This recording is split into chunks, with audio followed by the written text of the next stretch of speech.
Hello everyone, welcome to FCK Ingenious Reviews. I'm your host Amit. Thank you for joining us. Today we will be reviewing the hit show Andor, which just finished up last week. Across the board, I think it's a pretty universally loved show. A lot of people consider it some of the best Star Wars ever produced. And you know, after the first season, I was in absolute love with it. It was so unique, so interesting, you know, to see what they did with the Star Wars universe, or at least a part of it.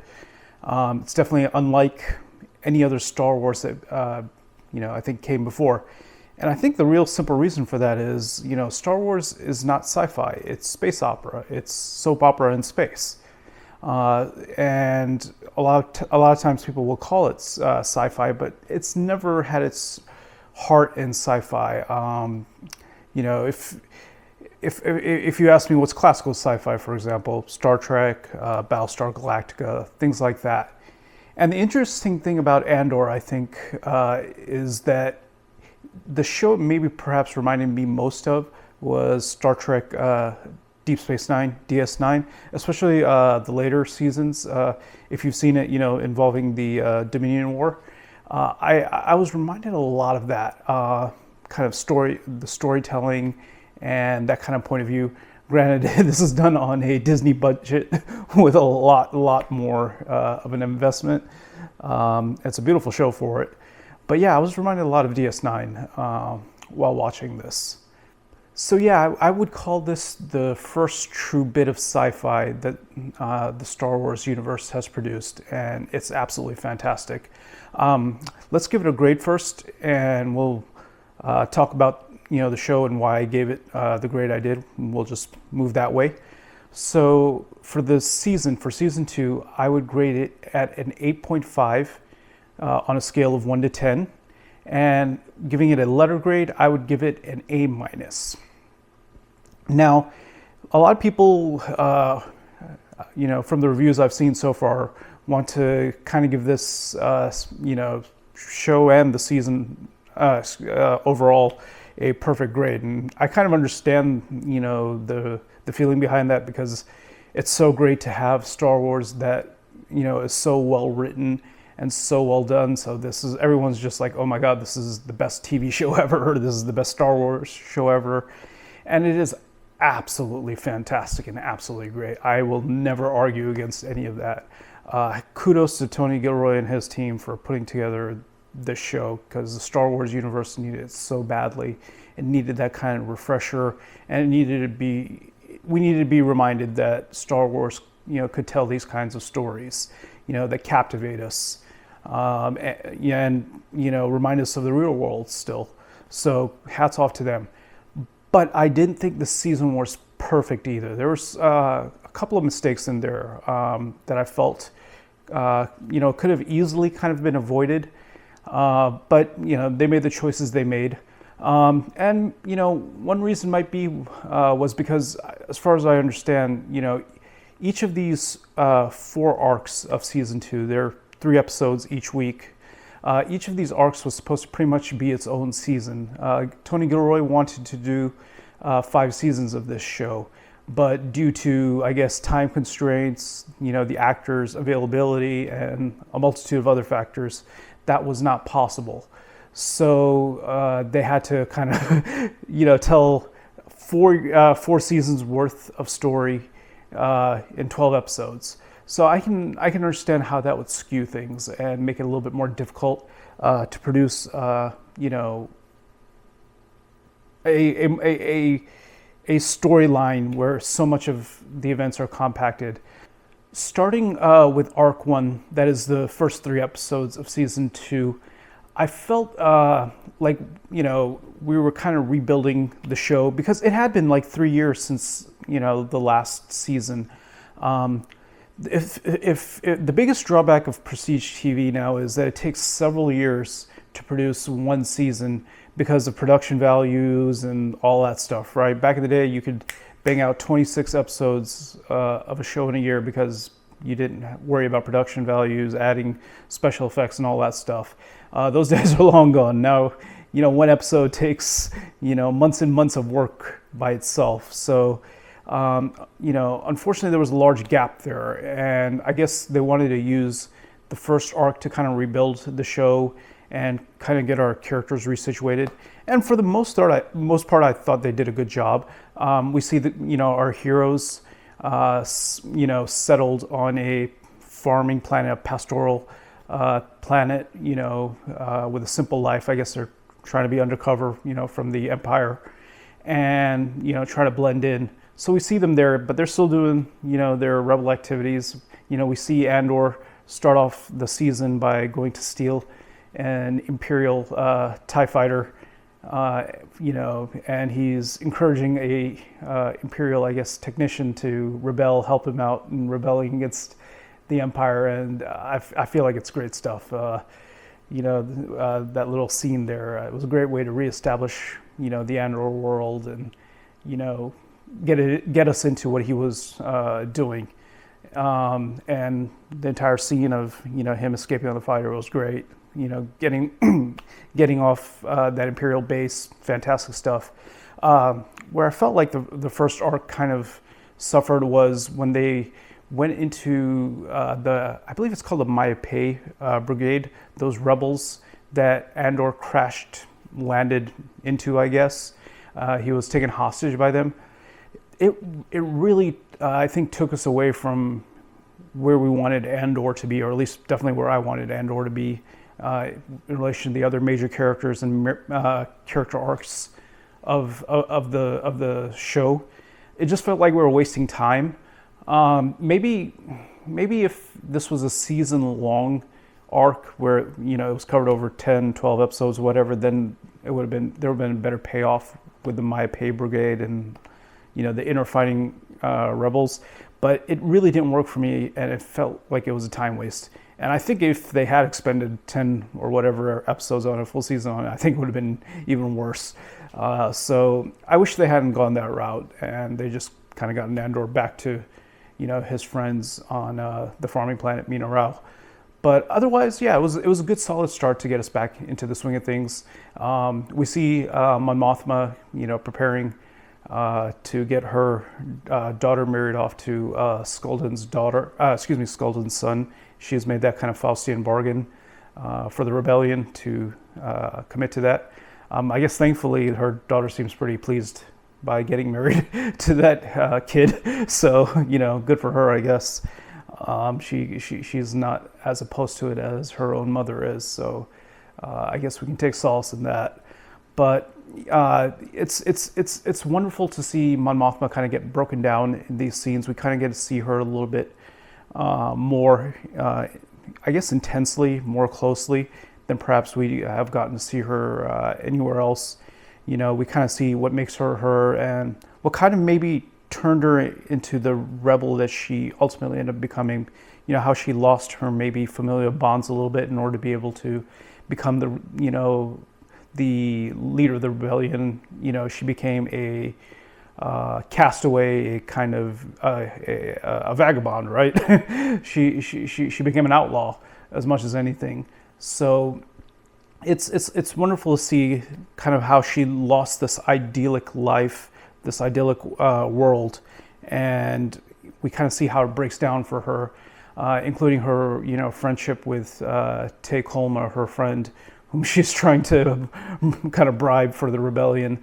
And it's just brilliant to see, Mon Mothma and Luthen's relationship kind of grow through this arc, these 3 episodes, as we see that, Luthen's, I don't know if you want to call it fanaticism or his general just like distrust of everything, that he's suspicious of anyone and everyone. We see that kind of come into play now even more. And it costs Tay Kolma his life, or we're led to believe that it does at the end of the season. We never actually see him dying, but pretty sure he gets knocked off by Luthen or Cinta. So yeah, I thought the play was great between Mon Mothma and Luthen, and it gave us fantastic insight into both characters. But it's especially nice to see Mon Mothma be fleshed out a little bit. since she's a character we've known since the very first movie, New Hope, since 1977. So it's kind of cool to see how the leader of the rebellion kind of became the leader of the rebellion, and this kind of fleshes that out. We also start seeing the Empire lay down its plans for a planet called Gorman, which to me is the absolute highlight of this season and probably the show overall. The Gorman storyline is absolutely, to me, what takes the cake in this season and the show. It's so meticulously laid down by Gilroy and his team. You can see how they build up to the massacre later on. The massacre doesn't happen until much later in the season, but they start laying down the crumbs that lead to it from the beginning episodes, and it's brilliant. You can see how the Empire is laying siege to Gorman, how they're plotting and doing all kinds of dastardly things that the bad guys do, and how they're setting up Gorman to fail essentially and fall right into Imperial hands. And it's just terrific to see how they do it. We see how Dedra becomes kind of like a chess piece in the ISB's hands to make it happen, and especially her I don't know, is it boyfriend or husband? I couldn't figure out if they got married or not. Her, Dedra and Cyril, it looked like they were living kind of like as a man and wife, but I don't know if we ever got told they were officially married or whatever, but they were living like it, so I guess it really doesn't matter. But if anyone knows, let me know in the comment below whether or not they were really supposed to be, they were officially married or not, by the second season. But either way, yeah, we see Cyril kind of become even more of a pawn in Dedra's web. The ISB is using Cyril to instigate the Gormans into Arc 2, and that's just terrific. See how he's kind of infiltrating the Gorman resistance, and how the Empire is using that to tighten their grip, their authoritarian grip on Gorman. So it's just absolutely awesome, and there's so many chess pieces being moved around in the second arc, and it's brilliant to see kind of like the setup that we get paid off in the third arc. I don't remember off the top of my head whether or not 2 really had that much action. I think it was mostly just like setting up the pieces.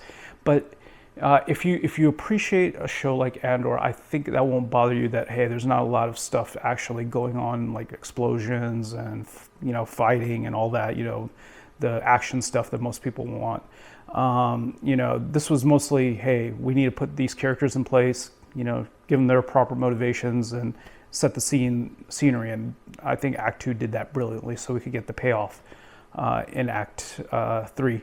But yeah, we see, Cassian come into Gorman and, do his thing, his rebel stuff, and it's fun to see Cyril and Andor opposed to each other again. Neither knows it, of course, at this point, but they're pitted against one another, with Cassian, trying to work with the rebels on Gorman, and Cyril, of course, well, I guess he's working with the rebels too, but not in the right way. Definitely not in the same way that Cassian is. But yeah, it's cool to see that, and we also get to see a little bit of Cassian's home life now with Bix. Of course, we see a little bit of that in the first arc too, but he's not around much then. So we really see it in the second arc with him and Bix and the relationship they've built. And at this point, I figured, okay, Bix has to die by the end of the series just because of Rogue One, right? That's a given. There's no way she can live, into Rogue One. So. I was banking on that big tragedy, but I thought they did a lot of justice with her character here. She obviously went through severe trauma, and it was kind of cool to see how they showed her getting over it and kind of getting her revenge against the Imperial machine, the ISB. So I like what they did there. I liked how they developed Cassian and Bix's relationship. Just little small moments here or there that really pay off. in the second arc with them, and of course all the other characters. With the tension of Luthen and Clea's kind of entire elaborate cover almost getting blown just by one of their listening devices, one of their monitoring devices, potentially getting detected. Just little things like that just made it brilliant. It's just, in so many ways, this show is also a spy thriller, right? It's not just Star Wars. It's it's at least Star Wars, in the traditional sense. It's very much spy stuff and espionage, undercover, all that brilliant stuff. So there's a lot of tension there to be had in small moments. So the second arc was also, in my opinion, very brilliant. I mean, it definitely set up the third arc. Now, as I said, that third arc, chef's kiss. This is Andor at its finest. This is what it's all been building up to. We see all the payoff, of all the character movement, of all the plotting in the Gorman Massacre. I think technically it's the second Gorman Massacre, since it's the second time it happens in that same place. But just how they move around all the characters that we've come to know across 2 years, and how they're all converging on this singular event. And it's not like Gorman is like some super important planet in the Star Wars universe. I'm sure I heard of it at some point, through all the reading of the extended universe books or some comic book or, whatever, maybe TV show. I'm sure it was mentioned at some point, but as far as I know, it's nothing like major. So, this otherwise innocuous looking planet all of a sudden becomes the convergence point for all these characters, all these plot points. And it's just so brilliant how they showed it. Star Wars, has always been kind of, it was an anti-Nazi show, or excuse me, film, when it came out. It was supposed to depict the Empire being basically space Nazis. That's what it was. If you look at their costumes and whatnot, they're all obviously inspired by Nazi Germany. So that's where the basis comes from. So this is really all up Star Wars' lane. This anti-authoritarian message, and they do it so brilliantly here with building up to the massacre, seeing how the Empire has placed all of the chess pieces on the board, and then just watching it all blow up like that. It was so wonderfully done. Whether it's Cassian, trying to snipe Dedra, or it's Cyril seeing Cassian all of a sudden, and just like losing it because he remembers, Cassian, and kind of, I guess, blames him as the root cause for his situation in life. And the entire time Cassian's like, what the heck is going on here? Who's this dude, and why is he after me? Why is he attacking me? It's absolutely hilarious seeing his reaction. Like, why is some random bro coming after me?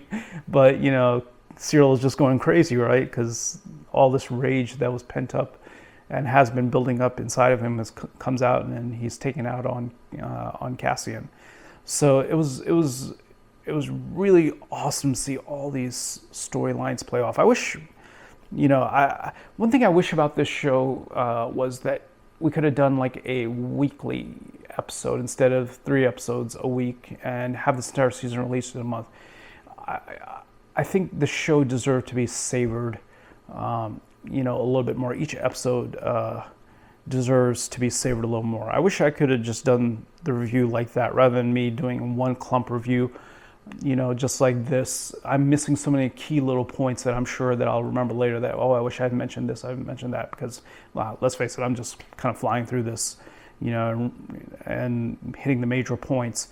But, I'm guessing they had their studio limitations, that this is the way they had to do it, so they did it. But yeah, it's still brilliantly done, and I have such an appreciation for Arc 3 and what they do in it and how it all pays off. This is the highlight of Andor and some of the very best Star Wars ever made. And I can only hope and pray that we'll get more Star Wars manufactured like that, because yeah, that's why we watch it. And it carries on the very best of sci-fi tradition. I've seen a lot of stuff like that. It's nothing like novel in the sense that, this is the very first time anything like this has been done. No, that's not the case at all. But it's cool to see it done in the Star Wars universe, because we are all familiar with the Empire. I wasn't born then, but Star Wars has been around since 1977. So as long as I've been alive, Star Wars has existed. So, and I probably watched the movies for the first time when I was probably like 4 or 5 or whatever. It probably came on, TV, and I just watched it. I remember watching it when I was very little. I don't remember the first time, but yeah, it's pretty much been with me my entire life. So it's beautiful to see a TV show take the time to flesh out the Empire, because that's really what they do here. We know that Darth Vader was evil. He had this big imposing look about him when we first see him in A New Hope, and he looks evil, he does evil things, and the Empire, all the Imperial officers look oppressive and dangerous, and very not nice, I guess. Let's put it that way. But we never really get to delve into what made them evil, quote unquote evil, and why they did all the bad things they did. So obviously over the years we've gotten a little bit of that fleshed out, but never like they did in Andor. We got to see the roots and the mundaneness of the Empire's evil. It was brilliant. It was brilliantly done, and it was very instructive to see. Again, it's not like this is anything that hasn't been done before, or it's path breaking, or we're breaking new ground here. It's just that it's great to see it in a world that we're so familiar with, so comfortable with, and I think it makes Star Wars a deeper, more textured universe, and that is really something to enjoy. If I can go off on one more tangent here, if you ever get the chance, read some of the extended universe books, particularly the ones that were like written in the 90s, maybe early 2000s stuff, before Disney bought the Star Wars franchise. That to me did a beautiful job of creating the Star Wars universe from the first 3 films, the original films. For me, the sequel trilogy that Disney made in the late teens doesn't exist. From The Force Awakens, all that crap, in my head, none of that exists. I pretend like those movies weren't created, because they just absolutely ruined Star Wars for me. If you enjoy them, that's fine. I'm not going to rag on you for that, but for me it ruined Star Wars. So for me, Star Wars post Return of the Jedi is all the extended universe, the books. Even though they could be extremely silly and kind of out there, they just built such a textured, wonderful world. I wish they didn't have it. Something like The Courtship of Princess Leia. I hope some of you have read that. It's just crazy to read. It's a wild book. You have CP3 singing, hosannas to Han Solo. What was the song? Han Solo, what a man, Solo. He's every princess's dream. I think that's like he was singing that song to Leia for Han. It was just crazy setup and crazy plot. But I want to imagine Star Wars existing in that universe. That C-3PO did something like that, and not in the Kylo Ren and all those useless people's universe. Even though Adam Driver is awesome, that's no knock on him. But yeah, getting off that tangent. That's the best part of this is it adds texture to the existing Star Wars universe, and it reminded me in that sense, I guess, of the books of the extended universe. The show does such a wonderful job of that, and we see the absolute height of that in Arc 3. Arc 4, it's a little bit of a come down from the high point, the high action of Arc 3, and I guess that's understandable. They have to kind of tie everything up to lead into Rogue One, and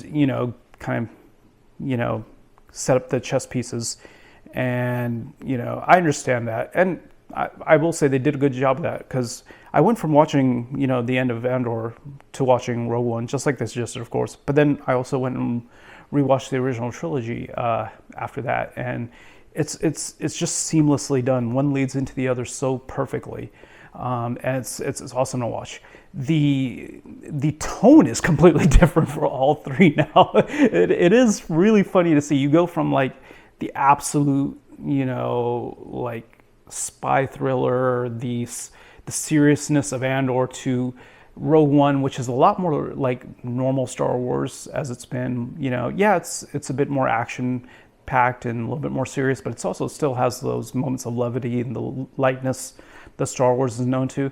But you go from like Andor and Rogue One into the original trilogy, and it's the original trilogy movies are basically just like really cartoony. I don't know what other way to put it. Like comparatively, like they're very cartoony in their feel when you rewatch them now, and that's totally okay, because we love those movies for what they were and what they still are. There would be no Star Wars without them, so they're perfect as they are. I have no issue with that, but it is kind of jarring just to see the tonal differences now, jumping from one show or movie to the other, even though they're all in the same continuous timeline. It's just all of a sudden you're getting more kiddie and more cartoony with the passage of time, but that's okay. No complaints from me there. But Andor's seriousness served it well, whereas the cartooniness of the original trilogy served it well too. So, yeah. But yeah, delving into Arc 4 a little bit, this is where my biggest problem with the season comes from, and this is probably where I probably took off a little bit more, took some points away where other people didn't. Luthen's storyline here, where we see Luthen getting caught by the Empire, by Dedra. It's all brilliantly set up. I loved the interplay between Dedra and Luthen at the shop, and we got to see those scenes. Both are fantastic actors. Just wonderful acting, and it was great to see those characters finally interact like that. With the Empire as a whole has been chasing Luthen, for so many years now, and then finally Dedra has caught him, and we see that payoff for her. But the thing that I felt was there's no way Luthen would just kind of destroy the comms machine in the back and then just allow any chance of him being caught and alive. Because if he was ever caught alive, he would know he would be tortured, and everything he knows would be extracted from him, and he would never allow that. If you look at Luthen's character, I refuse to believe that he would allow himself any chance of getting caught. And he did that, simply stabbing himself or poisoning himself or whatever other methodology, seems like too risky for him to ever do. He would have blown that shop up, and Dedra alongside with him. I don't believe for a second he would have taken any chance of getting caught, alive, even though he's gravely injured, of course, when he's taken in, and he should be dead probably, but this is the Star Wars universe. You get cut in half and you're still alive, so I guess that doesn't matter. But yeah, I take issue with that. I don't think it was faithful to Luthen's character to have him like getting caught alive, no matter how injured, and he never allowed himself to get taken to the hospital like that and then be allowed to be interrogated.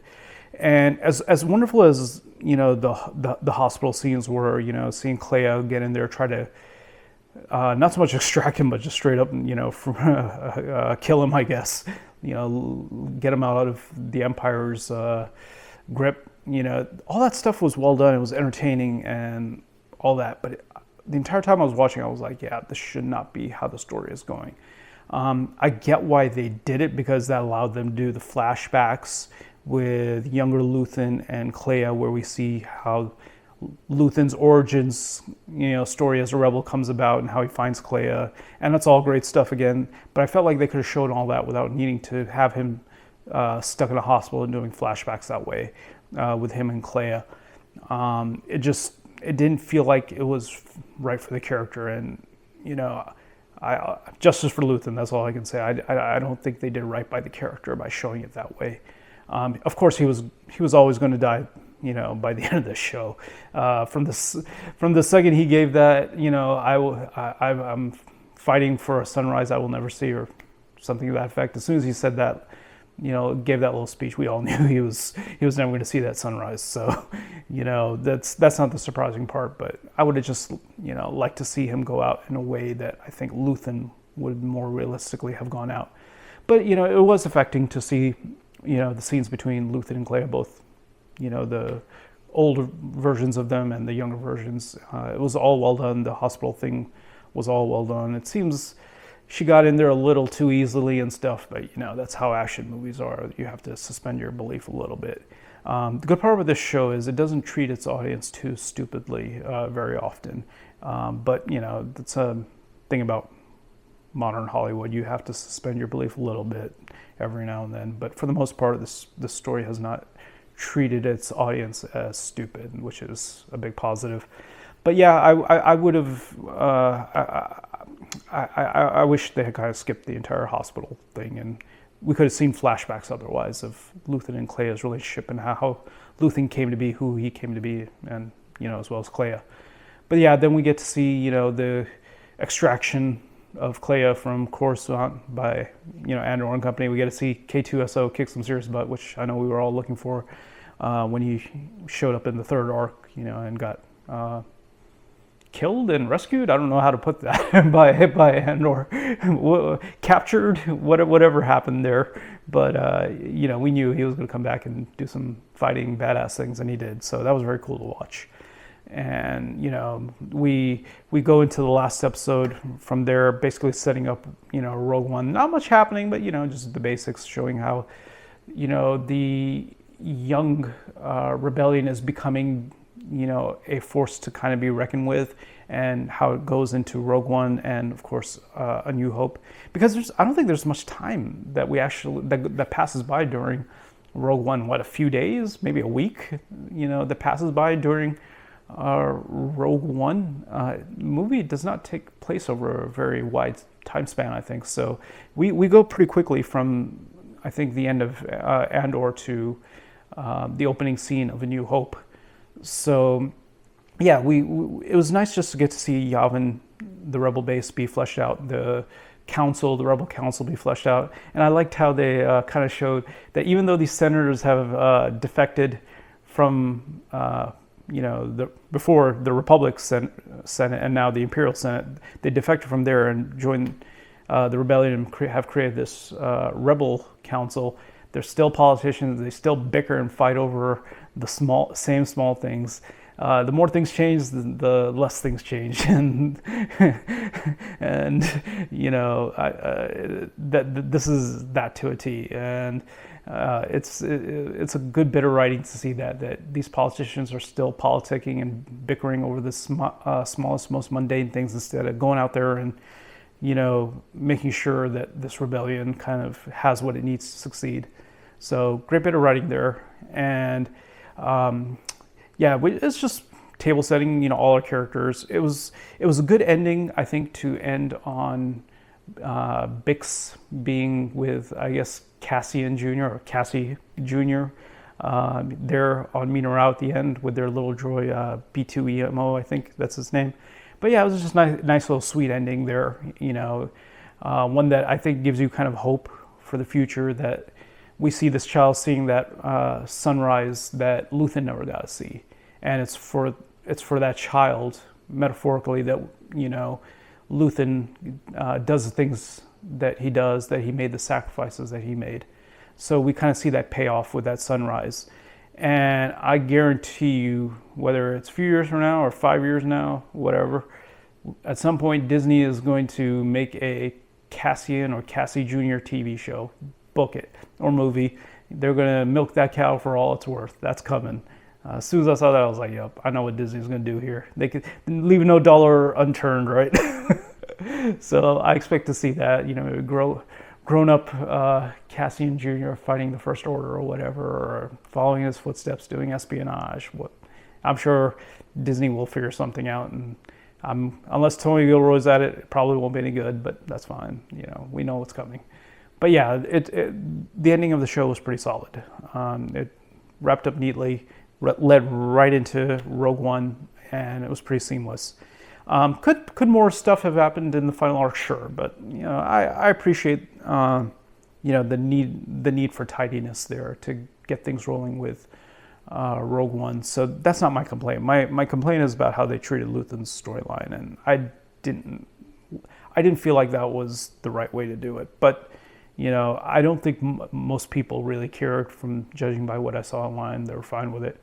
But hey, everyone's got their own opinions. Let me know below if you think Luthen got treated right or wrong. What your viewpoint of that is.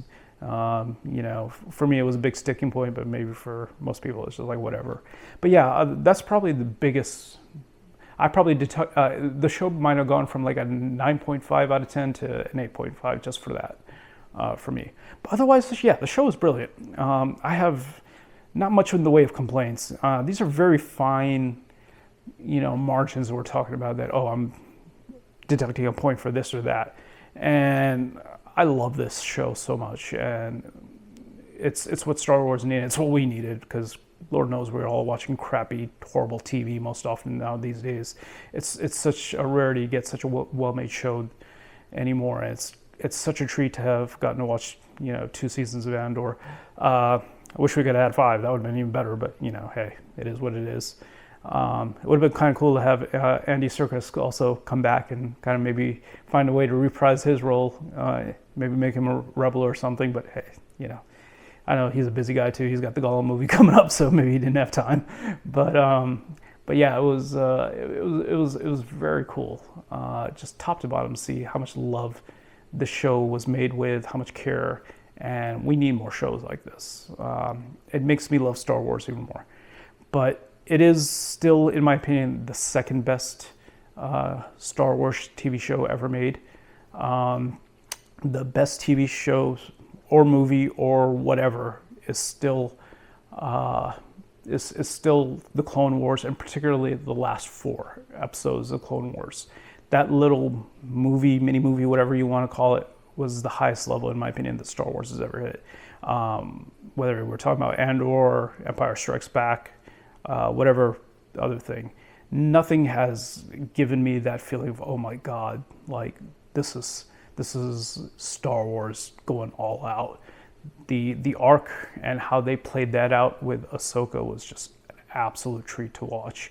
And see, we all knew where the characters would kind of end up, but to see what they did with Anakin, Obi-Wan, Ahsoka, and everyone else, just how they pulled it off in the end of Clone Wars was brilliant.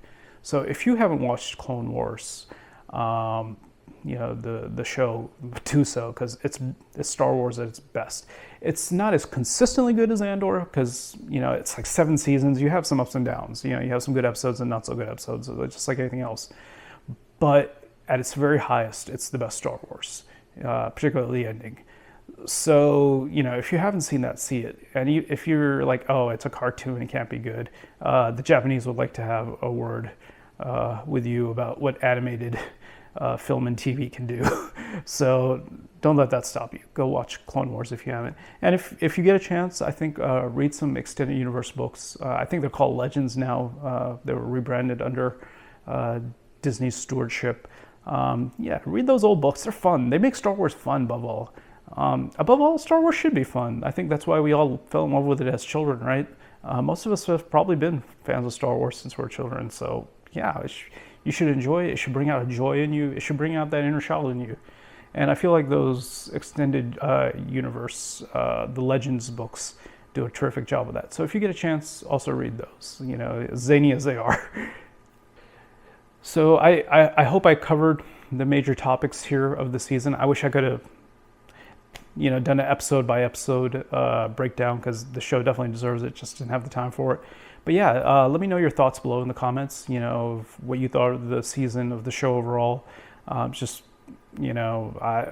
think it's brilliant, and I hope we get more of it. But I don't know, is there anyone out there who actually hated this or thinks, this is not Star Wars? I'd be interested in hearing your reasoning and, your feelings on that if you exist. But yeah, thank you for watching, and, we'll do another review soon. hopefully there's more good Star Wars stuff coming around. And if there is, I'll definitely review it. So I appreciate you all watching. Till the next one.